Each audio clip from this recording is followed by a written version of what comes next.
I would like to come back a little bit to the concept of critical thinking, which I agree is maybe the fundamental value underlying all other aspects that we are talking about. And I think that there is a widespread concern at universities today that the room for critical thinking in the higher education is under tremendous pressure. Under the assumption that what counts is the need for efficiency in teaching and producing candidates that are taking their exams in a very specialized manner.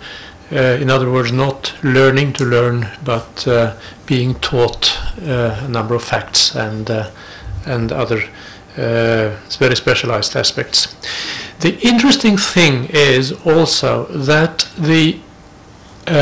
so there is a potential then at the universities really to argue for more critical thinking and to get an alliance at very important environments at universities, I think, to advance the idea of increasing the importance of and emphasis on critical thinking in higher education.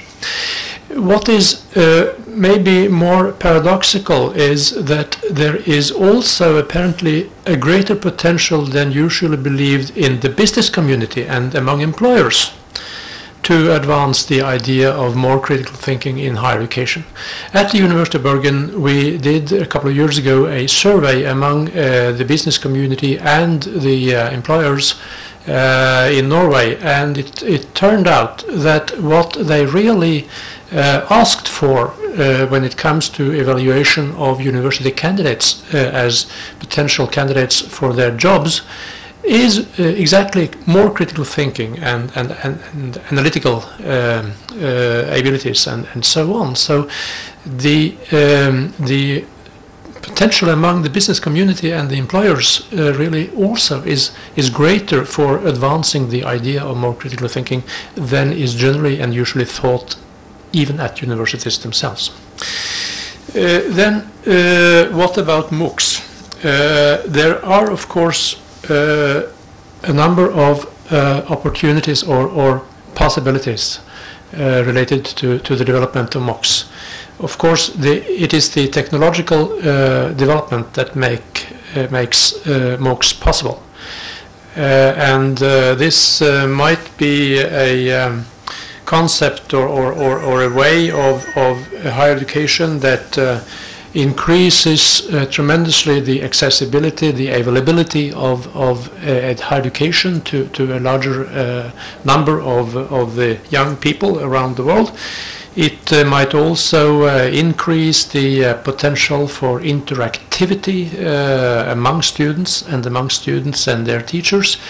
It may also be a possibility of increasing the activity of the students themselves, if applied in the right way. But there are also at the same time a number of risks involved in this development, of course. It opens up for more commercial actors that are not developing quality courses, but courses for profit. It opens up for a even more separation of teaching and education from the research than we have seen already. And we have no guarantee that critical thinking will be more